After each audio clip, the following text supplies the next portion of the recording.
आइए आज गरुड़ पुराण के रहस्यमयी पन्नों को पलटते हैं और समझते हैं मृत्यु के बाद की यात्रा को। तो मृत्यु के बाद आत्मा का क्या होता है?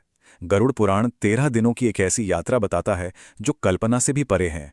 पहले दिन आत्मा अपने शरीर को छोड़ नहीं पाती, वो बस उसके आसपास ही भटकती रहती है। सोचिए, वो अपने प्रियजनों को रोता देखती है, पर ना तो बोल सकती है ना ही छू सकती है। ये पीड़ा बहुत गहरी होती है।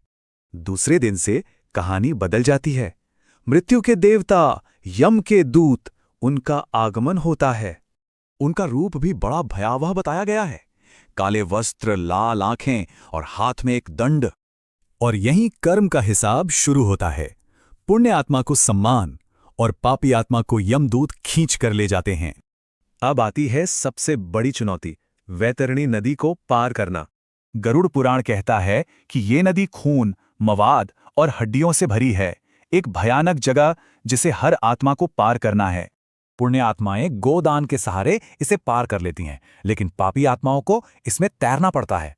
उनके लिए हर कदम पर पीड़ा है, हर सांस में दर्द। नदी पार करने के बाद आत्मा यमलोक पहुंचती है। यहां होता है न्याय का दिन।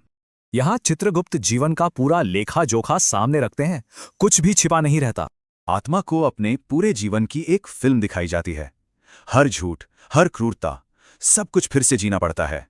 और फिर आता है 13वां दिन, अंतिम निर्णय का दिन, जब यमराज अपना फैसला सुनाते हैं।